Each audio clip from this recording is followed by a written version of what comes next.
The Japanese executive spoke in a rapid stream, urgency threaded through every syllable. Inside the Western Logistics boardroom, 20 anxious faces stared back in confusion, unable to grasp a word. Millions of dollars hung in the balance, and panic rippled across the table. At the head, CEO Brandon Moore sneered when he noticed Claire Bennett, the overlooked intern, quietly topping off water glasses. His mocking laugh filled the room. Maybe she can translate, if she's so eager to be useful. Others chuckled, with him.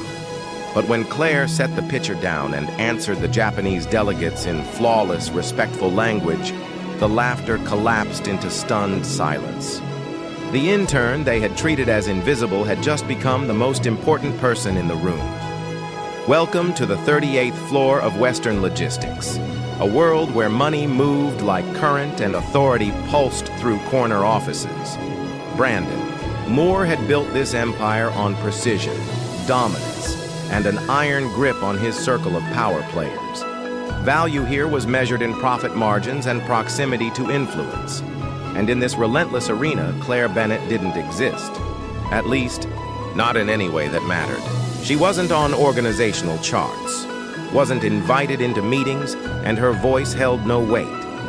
She passed through marble corridors like a ghost, unseen by those who ruled them. Each morning before sunrise, Claire unlocked the building with trembling hands and organized files that would never carry her name. She polished presentations she'd never present, then ate her lunch alone in the company's forgotten courtyard.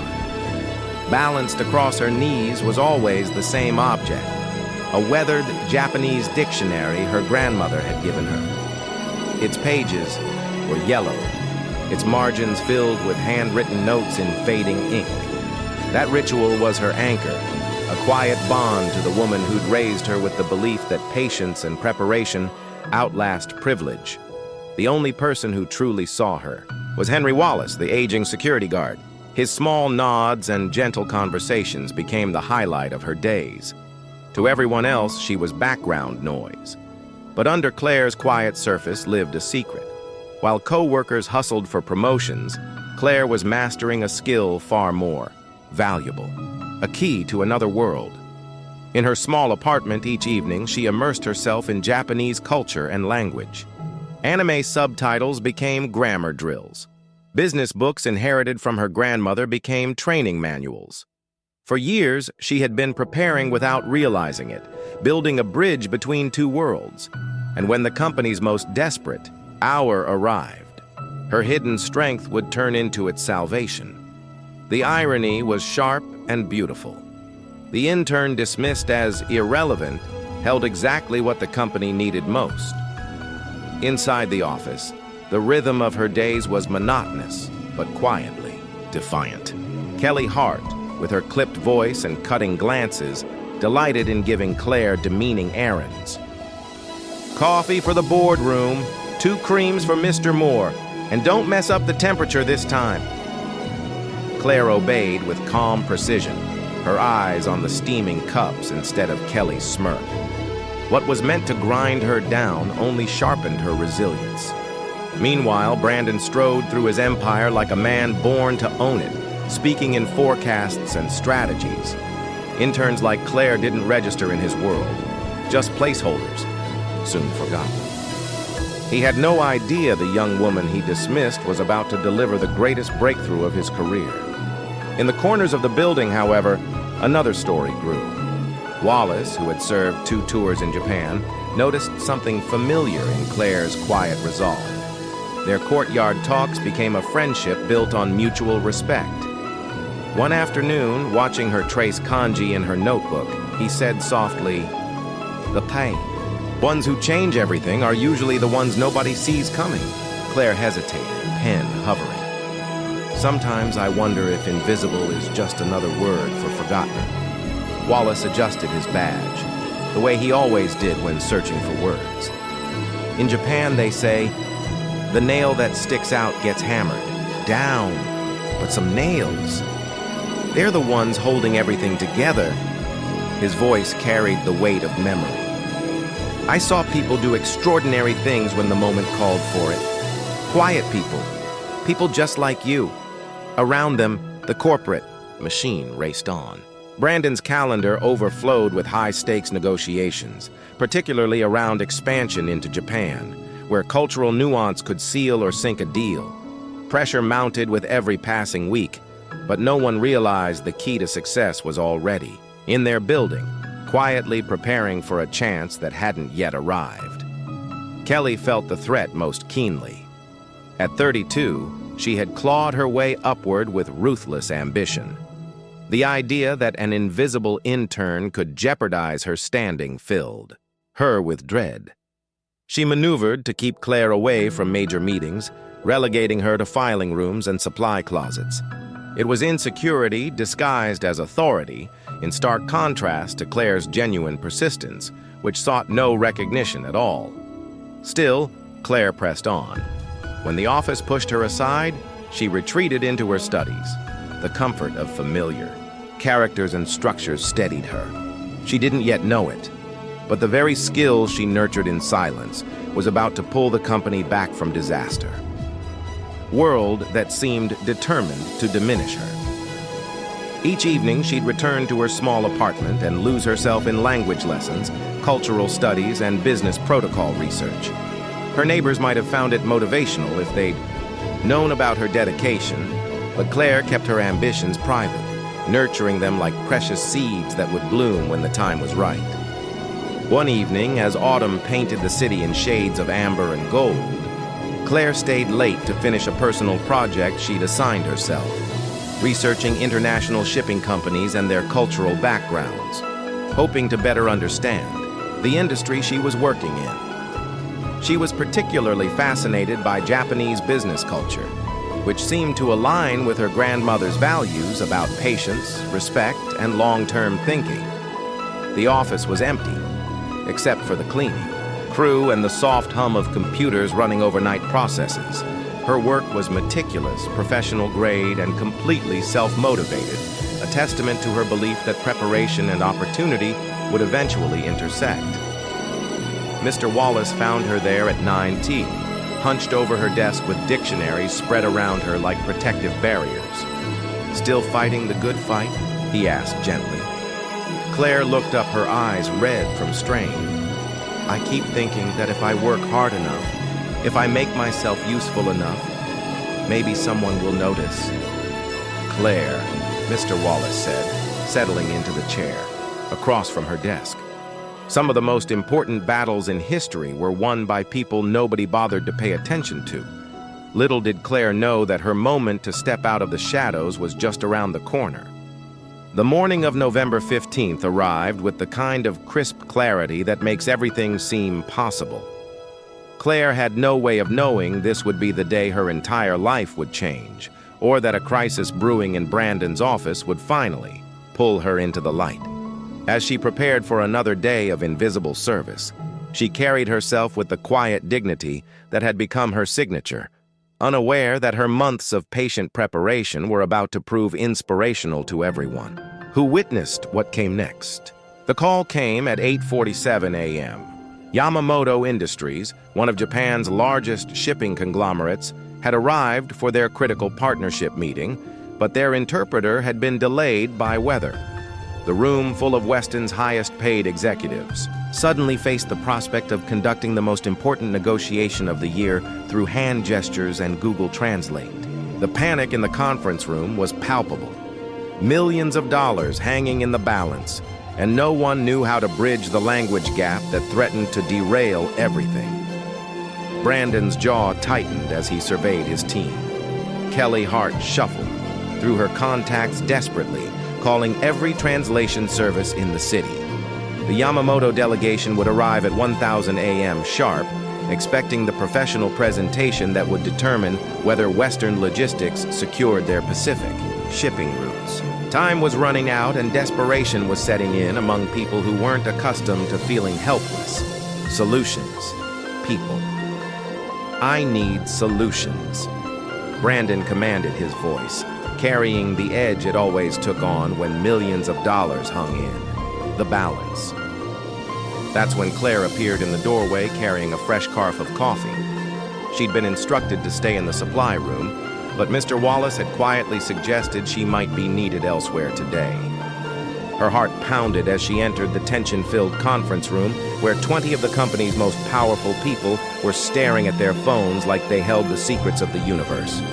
The contrast was striking, this composed young woman stepping into chaos with the kind of calm that comes from being prepared for moments others couldn't have imagined. "Kelly, what's our backup plan?" Brandon asked, not noticing Claire's presence. "I'm working on it," Kelly replied, her voice tight with barely controlled panic. "But every service is either booked or too expensive for this short notice." Claire sat down the coffee carafe with hands that trembled slightly. She knew she should leave, should retreat back to her assigned corner of invisibility. But Mr. Wallace's words echoed in her mind. Some nails are meant to hold the whole structure together. The moment felt both terrifying and inevitable. All those nights of study, all those quietly prepared translations, all that patient waiting had led to this single crucial instant. "Excuse me," she said quietly. The room didn't respond. Her voice had been too soft, too uncertain. "Excuse me," she repeated stronger this time. Kelly Hart's head snapped up, irritation flashing across her features. "Claire, this isn't the time. We're dealing with a crisis here." But Brandon had heard something in Claire's tone that made him look at her directly for perhaps the first time since she'd started working there. "What is it?" Claire's throat felt dry as dust, but she forced the words out. "I speak Japanese fluently." The silence that followed was so complete that the building's ventilation system seemed deafening. 20 pairs of eyes fixed on the young woman they'd barely noticed for 8 months. The transformation in the room's energy was immediate and electric, disbelief giving way to desperate hope. Kelly Hart let out a nervous laugh. "Claire, this isn't about anime or manga. This is professional-level business Japanese. These are serious negotiations," Claire said clearly, her pronunciation crisp and confident. "Bijou know us." Brandon straightened in his chair. Even without understanding the words, he could hear the fluency, the natural rhythm that only came from true language mastery. But Kelly wasn't finished with her objections. "Brandon, you can't seriously be considering this. She's completely inexperienced in high-level negotiations. This could be a disaster." Claire felt the familiar sting of dismissal. But this time, something was different. This time, she had proof of her worth. "May I show you something?" she asked, quietly, reaching into her bag. She pulled out not just one manila folder, but 3 each, meticulously organized and labeled. The first contained translations of Weston's publicly available marketing materials that she'd found on the company website. The second held detailed cultural notes about Japanese business practices, gift-giving protocols, and communication styles that she'd researched on her own time. The third was filled with publicly available information about Yamamoto Industries, their corporate history from business journals, their previous partnerships mentioned in trade publications, even biographical information about their executives from company press releases and industry magazines. Brandon opened the first folder, his eyes scanning pages he couldn't read, but whose professional quality was unmistakable. The formatting was perfect, the presentations polished, the attention to detail extraordinary. "How long have you been working on this?" 4 months. Claire admitted, her voice growing stronger with each word. "When I started working here, I wanted to understand the industry better. I researched all the major players in international shipping, including Yamamoto Industries. I learned about their founder, Kenji Yamamoto, who built the company from a single fishing boat after World War II. I studied their corporate philosophy from their annual reports, which emphasizes long-term relationships over quick profits. I even learned about their tea ceremony tradition from business articles, which they use to honor important partnerships." The room was completely silent. Now even Kelly had stopped rustling through her contact list.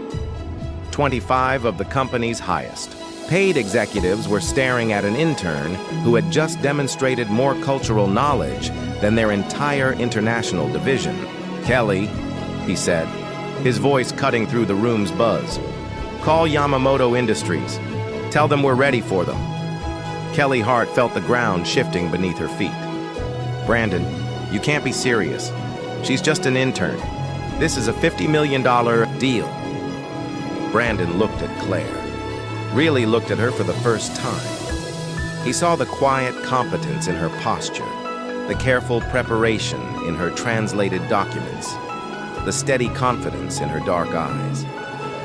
"Claire," he said, "how familiar are you with Japanese business protocol?" "Very familiar," she replied. "I know about the importance of proper greetings, gift exchange customs, the significance of business card presentation, and the patience required for consensus-building discussions." The intern who'd been invisible for 8 months was about to become the most important person in the room. The Yamamoto Industries delegation arrived with the precision that characterized everything about their company. 4 executives in immaculate dark suits led by Hiroshi Yamamoto himself, a silver-haired man whose quiet presence commanded instant respect. Claire had positioned herself at Brandon's right side, her translated materials organized in perfect order, her mind cycling through every business protocol she'd ever studied. The transformation from invisible intern to crucial team member was complete. Yet she carried herself with the same humble grace that had always defined her character. The moment of truth came as the delegations faced each other across Weston's gleaming conference table. Mr. Yamamoto spoke in rapid Japanese, his tone formal but warm, and every eye in the room turned to Claire. The weight of expectation was immense, but her months of solitary preparation had built a foundation of confidence that wouldn't crack under pressure. She stood gracefully bowed at precisely the right angle and responded in fluent Japanese that seemed to surprise even the visiting executives. As she translated Mr. Yamamoto's greeting and introduction, her voice carried a confidence that transformed the entire energy of the room. This wasn't just translation. It was cultural bridge building at its finest. Mr. Yamamoto says he's honored to be here and appreciates Western Logistics' reputation for reliability in challenging markets. He's looking forward to exploring how our companies can build a partnership that benefits both American and Japanese interests. Brandon felt something he rarely experienced: genuine admiration. This wasn't just translation. Claire was facilitating communication, reading cultural cues, helping both sides navigate the subtle dance of international business. As the presentation began, Claire moved seamlessly between languages, her translations capturing not just words, but intent, context, emotion. When Brandon explained Weston's expansion strategy, she adjusted his typically aggressive American sales pitch into the more collaborative language that Japanese executives preferred. When Mr. Yamamoto raised concerns about timeline flexibility, she helped Brandon understand that this wasn't resistance, but an invitation to demonstrate cultural sensitivity. The magic happened in the subtle moments between official exchanges. When Mr. Yamamoto mentioned his company's founding story, Claire didn't just translate. She connected it to Weston's own history of family-owned businesses growing into industry leaders. When Brandon spoke about reliability and trust, Claire used the Japanese concept of shinri, which carries deeper meaning about relationship-based partnerships than simple English translations could convey. Kelly Hart watched from the side of the room, her carefully constructed world crumbling with each perfectly translated exchange. She'd spent years positioning herself as indispensable, only to watch a woman she'd treated as furniture become the linchpin of the company's most important deal. The irony wasn't lost on her in trying to diminish Claire's visibility. She'd only made her own limitations more apparent. But the true turning point came when Mr. Yamamoto asked a complex question about logistics coordination during typhoon season. A scenario that required understanding both technical shipping procedures and Japanese emergency protocols. The question was so specific, so culturally nuanced, that even the most expensive interpreter might have struggled with it. Claire didn't hesitate. She translated the question, then leaned toward Brandon and whispered, "He's not just asking about weather protocols." In Japanese business culture, this question is really about trust, whether we understand the gravity of natural disasters in Japan and respect their impact on both business and human life.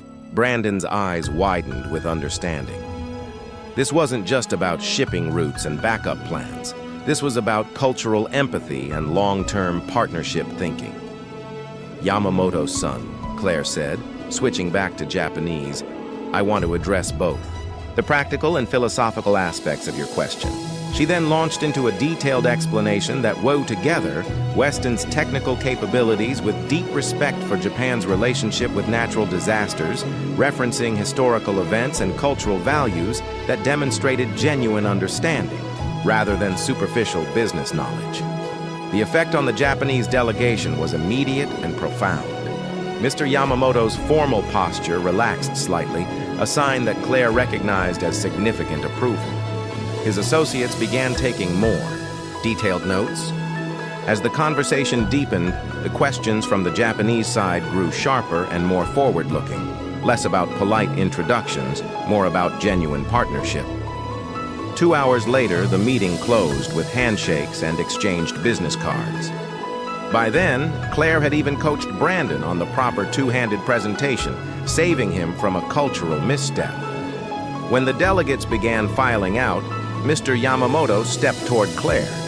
In English, he said, "Miss Bennett," before continuing, in Japanese, "Your preparation and understanding have made this negotiation not only possible, but productive. I would like you to serve as our main contact in the future." Claire translated his words, then quietly added, "He's also noting that it's rare for American executives to understand how vital relationship building is in Japanese business." Brandon extended his hand to Yamamoto, but his eyes stayed fixed on Claire. "Tell him we'd be honored for you to take that role, and that Western Logistics deeply values the preparation and expertise you've shown today."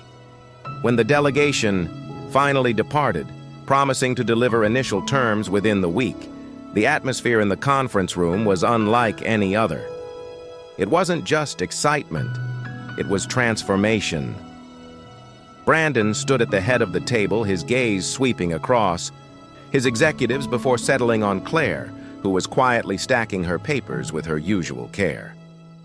"Ladies and gentlemen," he said, his voice commanding silence instantly, "I believe we all learned something crucial today about seeing the talent that's been right in front of us."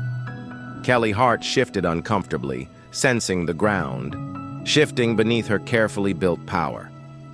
"Claire," Brandon continued, "I'd like to talk about your future with this company right away." The intern, who had been invisible for 8 months, was about to discover how fast her life could change. The private meeting in Brandon's office felt surreal to Claire, as if she had stepped into another world where her presence carried weight. Afternoon sunlight poured through the floor-to-ceiling windows, painting the room in gold. Brandon wasn't behind his imposing desk. Instead, he sat across from her in one of the guest chairs usually reserved for important visitors. The symbolism wasn't lost on her. 4 months, Brandon said, shaking his head with something that looked like regret. "You've been here 4 months, and until today I didn't even know your last name." Claire tucked a strand of hair behind her ear, a nervous habit from childhood. "I never expected you to notice me, Mr. Moore.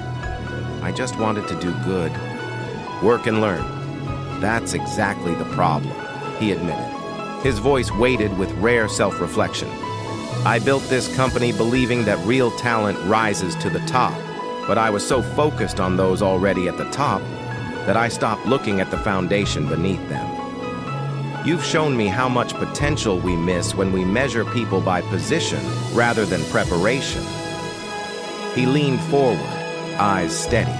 "I'd like to offer you the role of cultural liaison for our Asian markets. It comes with a real salary, benefits, and most importantly, a voice in how we shape our partnerships abroad." Claire felt tears welling, not of sadness, but of overwhelming relief and gratitude. I don't know what to say." "Say yes," Brandon replied with a small smile. But first, I owe you an apology, and I think others do too.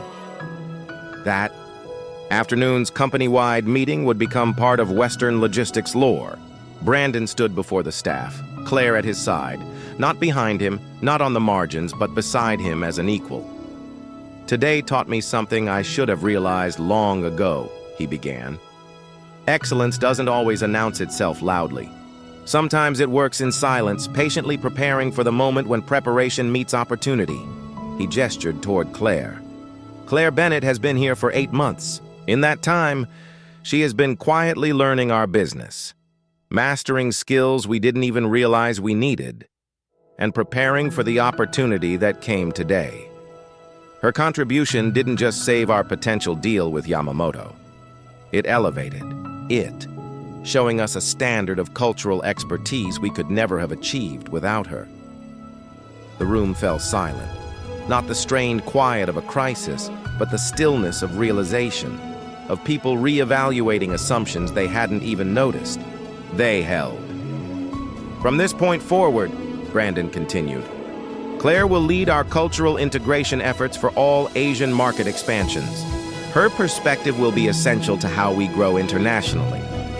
As the staff dispersed, offering congratulations and newfound respect, Kelly Hart approached Claire. Her face showed something more complicated than contempt, something closer to humility. I owe you an apology, Kelly admitted. I felt threatened by something I didn't understand, and I let that fear dictate my behavior. It was unprofessional and unfair to you. Claire studied her for a moment, seeing sincerity behind the polished exterior. We all make mistakes when we're afraid of losing something important, she replied gently. You're being more gracious than I deserve, Kelly said. If you're open to it, I'd like to start fresh. I think I could learn from the way you handle challenges. Claire extended her hand. I'd like that. That evening, Claire found Mr. Wallace at his post, reading a worn paperback during his dinner break. He looked up, his weathered face breaking into the smile she treasured. I heard about today, he said, setting his book aside. I'm proud of you, but I can't say I'm surprised. Claire sank into the visitor's chair, feeling lighter than she had in months. You told me once that some nails hold the whole structure together. Today proved you right. Sometimes the one everyone overlooks is exactly the one everyone needs. Wallace nodded. Your grandmother would be proud. Claire felt her eyes sting, but with the good kind of tears. She always told me that kindness and preparation would take me farther than ambition and noise. Wise woman, Wallace said softly, and she raised a wise granddaughter. That night, as Claire walked home through the same city streets that had witnessed her months of invisibility, she carried something richer than a promotion or a paycheck. She carried the knowledge that being unseen doesn't mean being worthless, that patience and preparation can be stronger than ambition and noise, and that sometimes the quietest person in the room is simply waiting for the moment when everything changes.